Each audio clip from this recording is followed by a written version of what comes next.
ലത സുരുചിക്കുട്ടിൻ്റെ പുതിയ വീഡിയോയിലേക്ക് നിങ്ങൾക്ക് എല്ലാവർക്കും സ്വാഗതം. ഞാനിന്നിവിടെ ഇന്നത്തെ ബ്രേക്ക്ഫാസ്റ്റ് ഉണ്ടാക്കുന്നതാണ് കാണിക്കുന്നത്. അതായത് പ്രഷർ കുക്കറിൽ എഗ് കറിയും പിന്നെ ഇടിയപ്പവും കൂടി ഉണ്ടാക്കുന്നതാണ് കാണിക്കുന്നത്. ആദ്യം തന്നെ നമുക്ക് എഗ് കറി ഉണ്ടാക്കാം. അതിന് ഞാനൊരു 5 വലിയ സവാള തോലൊക്കെ കളഞ്ഞ് വൃത്തിയാക്കിയിട്ടുണ്ട്. എന്നിട്ട് ഈ ഫുഡ് പ്രോസസ്സറില്ലേ ഇതിൽ വെച്ചിട്ടാണ് ഞാൻ സവാള അരിഞ്ഞെടുക്കാൻ പോകുന്നത്.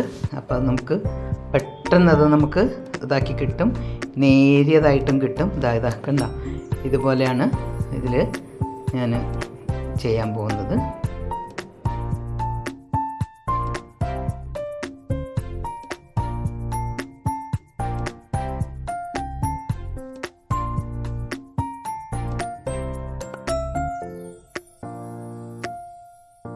കണ്ട, ഇപ്പം ആ വലിയ 5 സവാള എടുത്തതും ഫുള്ളും നന്നാക്കി കഴിഞ്ഞു. ഇനി ഞാനൊരു പ്രഷർ പാൻ അടുപ്പിൽ വെച്ചിട്ടുണ്ട്. അത് ചൂടാകുമ്പോൾ അതിലേക്ക് അല്പം ഓയിൽ ഒഴിച്ചു കൊടുത്തിട്ടുണ്ട്. ഇനി എണ്ണ ചൂടാൻ സമയത്ത് അതിലേക്ക് ഞാൻ 1 ടീസ്പൂണ് മുളക് പൊടി, ഒരു 1/4 ടീസ്പൂണ് മഞ്ഞൾപ്പൊടി, 1 ടീസ്പൂണ് മല്ലിപ്പൊടി ചേർത്ത് കൊടുത്തിട്ടുണ്ട്. അല്പം ഗരം മസാല കൂടി ചേർത്ത് കൊടുത്തിട്ടുണ്ട്. അല്പം ജിഞ്ചർ ഗാർലിക് പേസ്റ്റും കൂടി ചേർത്ത് കൊടുത്തിട്ടുണ്ട്.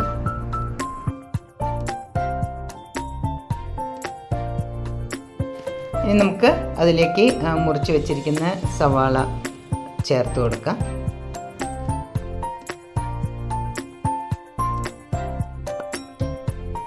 അതിലേക്ക് ഞാൻ അല്പം ഉപ്പ് കൂടി ചേർത്ത് കൊടുത്തിട്ടുണ്ട്.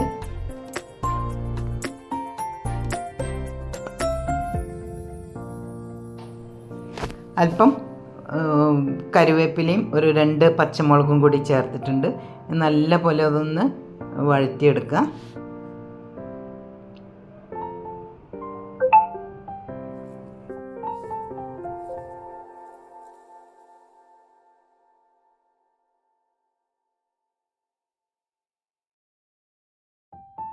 ഇപ്പോൾ സവാള ഒരുവിധം ആയിട്ടുണ്ട്, കളറൊക്കെ മാറി വന്നിട്ടുണ്ട്.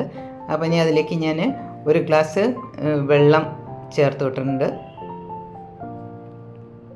ഇനി നമുക്ക് ഇതിലേക്ക് ആവശ്യമുള്ള കോഴിമുട്ട ഞാനൊരു 4 എണ്ണം എടുത്തിട്ട് ഒരു ചെറിയ പാത്രത്തിലെടുത്തിട്ട് അതിൽ തന്നെ കുക്കർ അടച്ചു വയ്ക്കുമ്പോൾ അതിൽ തന്നെ വേവിച്ചെടുക്കാമെന്ന് വിചാരിച്ചു. അത് ഞാൻ കുക്കർ അതിൻ്റെ പെട്ടെന്ന് ഒരു 5 മിനിറ്റ് 10 മിനിറ്റ് നമുക്ക് കറി ഇവിടെ റെഡിയാക്കാം. ഒരു വിസിൽ ഞാൻ പ്രഷർ കുക്കറിൽ ഉണ്ടാക്കുന്നത്. നമുക്കത് ഓഫാക്കാം. അപ്പോൾ അത് തുറന്നിട്ടുണ്ട്. ഇനി നമുക്ക് അത് മുട്ട അങ്ങോട്ട് അതൊന്ന് മാറ്റിയെടുക്കാം. ഇനി ഇതിലേക്ക് ഞാൻ ഒരു തക്കാളിയാണ് ഇട്ട് കൊടുക്കുന്നത്. അവസാനം ഒരു പച്ച തക്കാളി ഇട്ട് കൊടുത്ത് ഒന്ന് ഇതായാലും നല്ല ടേസ്റ്റ് ആയിരിക്കും. അപ്പം ഒരു വലിയ തക്കാളി ഇതിൽ മുറിച്ചിട്ട് കൊടുത്തിട്ടുണ്ട്.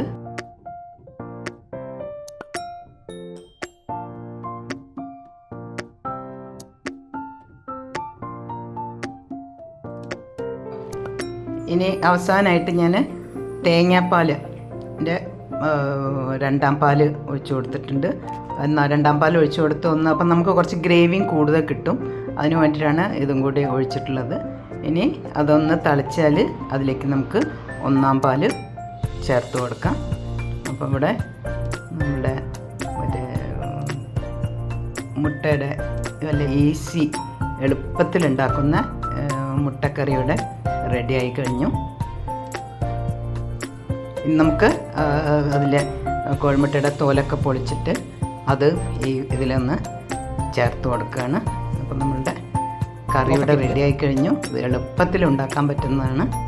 ഇനി ഞാൻ ഇന്ന് അതിൻ്റെ കൂടെ കഴിക്കാൻ വേണ്ടിയിട്ട് ഞാൻ ബ്രേക്ക്ഫാസ്റ്റിനായിട്ട് ഇടിയപ്പമാണ് ഉണ്ടാക്കുന്നത്. അപ്പോൾ ഇടിയപ്പം ഉണ്ടാക്കാനായിട്ട് ഞാൻ ഒരു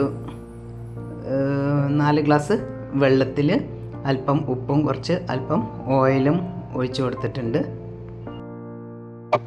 ഇനി ഒരു 2 ഗ്ലാസ് പൊടിയാണ് എടുത്തിട്ടുള്ളത്.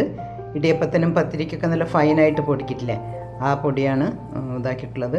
ഇനി ആ തിളച്ച വെള്ളം, ഉപ്പും ഓയിലും ചേർത്തിട്ടുള്ള വെള്ളം കൂട്ടിയിട്ട് നല്ല പോലെ ഒന്ന് ഇതുപോലെ ഒന്ന് കുഴച്ചെടുക്കുക ചെയ്യുന്നത്.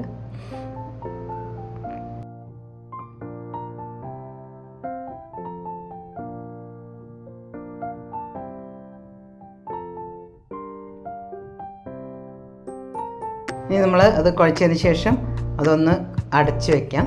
അത് ചൂടോടുകൂടി തന്നെ ഇടിയപ്പത്തിൻ്റെ അതിൽ പിഴിഞ്ഞാൽ നമുക്ക് വേഗം പിഴിയാൻ പറ്റും. അപ്പോൾ അത് ചൂടാറാതിരിക്കാൻ വേണ്ടിയിട്ട് ഒന്ന് നമുക്ക് അതിൽ ഇടിയപ്പത്തിനുള്ള സേവനാഴി അല്ലെങ്കിൽ ഞാൻ കുറച്ച് ഓയിലൊന്ന് പുരട്ടി കൊടുത്തിട്ടുണ്ട്. ഇനി നമുക്ക് അതിൻ്റെ ഇടിയപ്പത്തിൻ്റെ ചില്ല് അതിലിട്ടിട്ട് അതിലും കുറച്ചൊക്കെ ഓയിലാക്കി കൊടുക്കണം. ഞാൻ പറഞ്ഞില്ലേ, ഈ ഇടിയപ്പത്തിൻ്റെ അത് പിഴിഞ്ഞെടുക്കാൻ വേണ്ടിയിട്ട് നമുക്ക് മാവ് ചൂടോടുകൂടി തന്നെ അതിൽ ഇതൊക്കെ ആണെങ്കിൽ നമുക്ക് പെട്ടെന്ന് അത് പുട്ട് പിഴിഞ്ഞെടുക്കാൻ പറ്റും.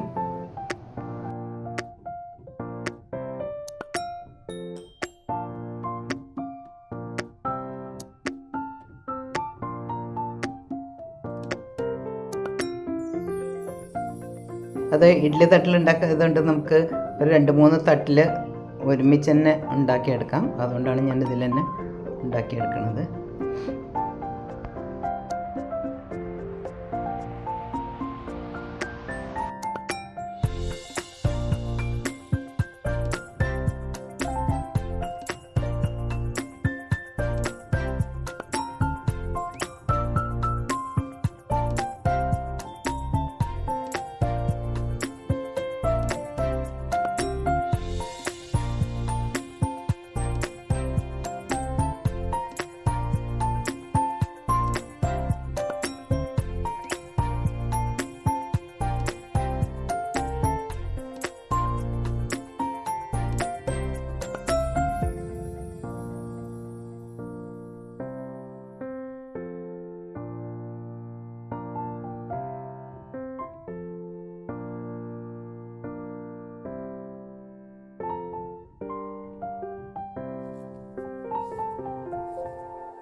ഇപ്പോൾ ഞാൻ ഇഡ്ഡലി പാത്രം തന്നെ വെച്ചിട്ടുണ്ട്.